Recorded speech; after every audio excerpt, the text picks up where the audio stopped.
हाँ जी बेटा, हुण उस तो आपां अगले नैक्सट करांगे।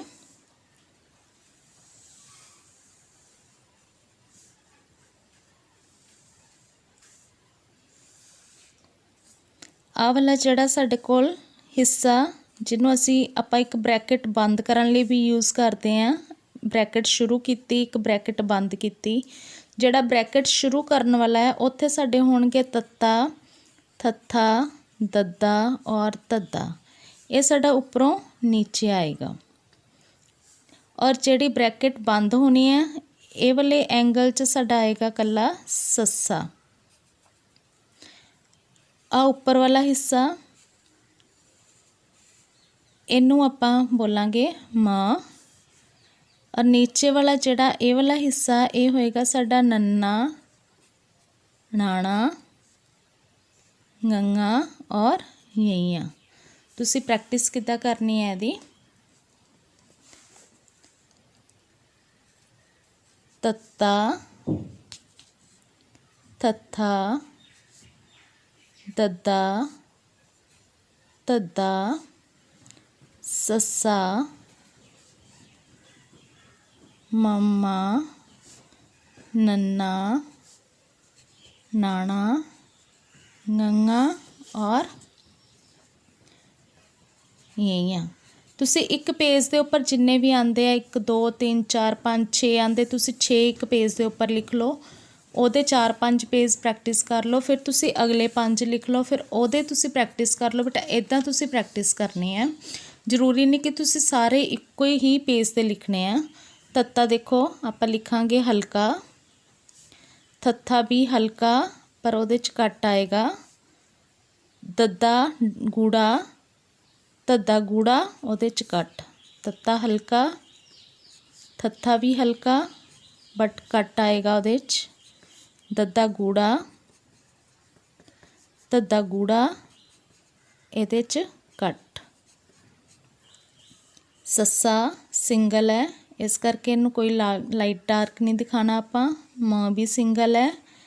देखो हुण न, नन्ना हल्का, नाना भी हल्का पर इहदे च कट, गंगा गूड़ा, यइयां गूड़ा इहदे च कट।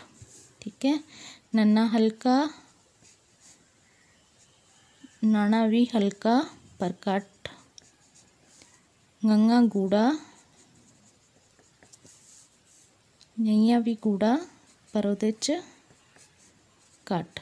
बेटा एक चीज़ याद रखनी है, 2 स्ट्रोक जदों साडे इक्को जिहे ते एक लाइट एक डार्क होएगा, जिथे 4 स्ट्रोक साडे इक्को जिहे आणगे उहदे च साडे कोल 2 हल्के होणगे 2 गूढ़े होणगे। जिहड़े पहले 2 हल्के उन्हां च एक सिंपल होएगा एक कट वाला होएगा, दूसरे च जिहड़ा डार्क होएगा उहदे च एक सिंपल होएगा एक कट वाला होएगा। मतलब 4 च भी फर्क होएगा, जिद्दां 2 च फर्क है इदां 4 च फर्क होएगा। तुहानूं प्रैक्टिस इस हिसाब नाल करनी है कि तुहानूं पता होना चाहिए कि जे मैं नन्ना बोलिया तो नन्ने नूं हल्का लिखना कि गूढ़ा लिखना, नाना लिखना वो हल्का लिखना कि गूढ़ा लिखना, कट किहदे विच आना, गंगा किद्दां लिखना, यइयां किद्दां लिखना। तुसी आराम नाल प्रैक्टिस करनी है, साडे कोल बहुत खुला टाइम है। जदों तक तुसी ये चीज़ां दी प्रैक्टिस नहीं करोगे उदों तक तुहानूं शॉर्ट हैंड जिहड़ी है वो नहीं आएगी। हुण आपां एक बार देख लीए सारे ही।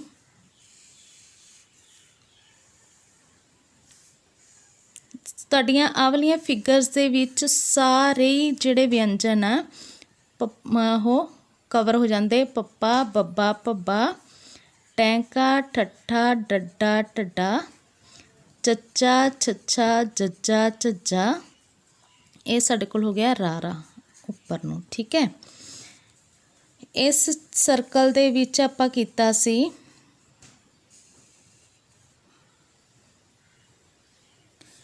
आह वाला हिस्सा आपां कीता सी फफा वावा, ये कीता सी छछे पैर बिंदी और जज्जे पैर बिंदी। आह वाला हिस्सा साडा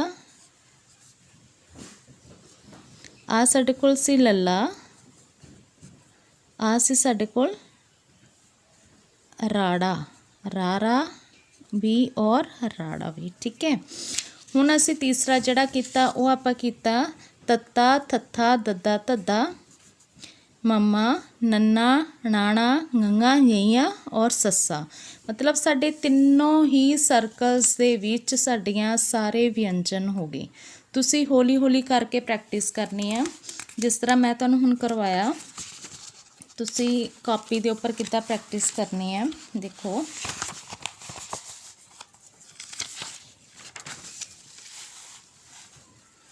इस तरह लिख के प्रैक्टिस करनी है। फफा,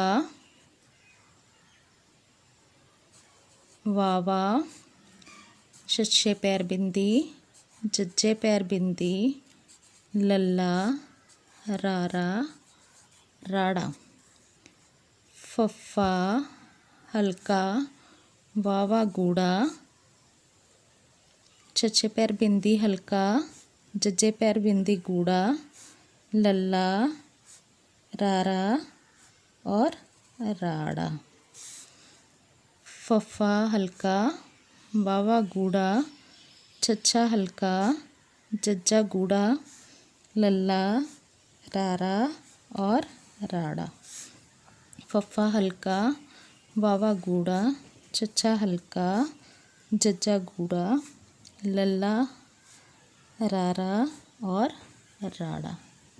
इस तरह तुसी बेटा सारे पेज की प्रैक्टिस करनी है। इदा 4-5 पेज प्रैक्टिस करन तो बाद फिर तुसी अगले लिख लेने हैं। अगले तुसी इदा ही करनी है प्रैक्टिस।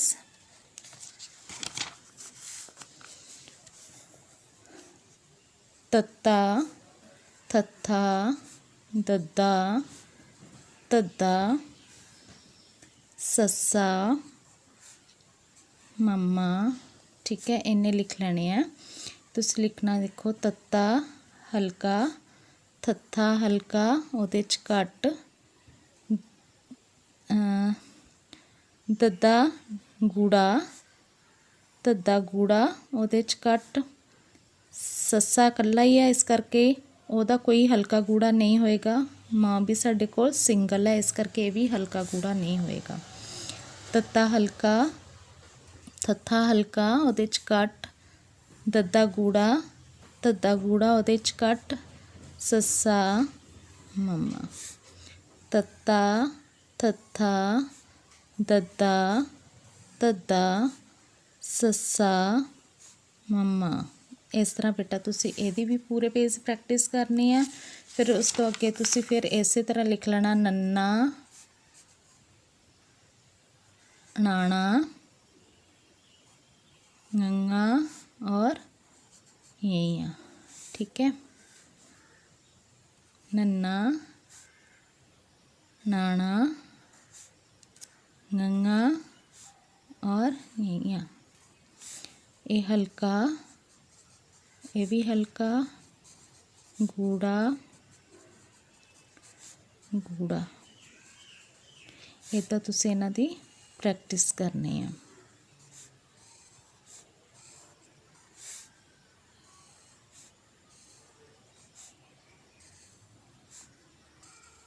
उस तो अगे बेटा सिर्फ 3 रह जाने हैं, वो मैं तुहानूं बाद विच कराऊंगी। तुसी फिलहाल इन्ने क दी प्रैक्टिस करो और फिर जो ये तुहानूं आ जाणगे मैनूं दस देना, फिर मैं तुहाडा टैसट लऊँगी। जिथे भी किते तुहानूं प्रॉब्लम लगदी कि सानूं समझ नहीं आ रही है, तुसी मैनूं पुछ लेना, मैं तुहानूं दस दूँगी। थैंक यू बेटा।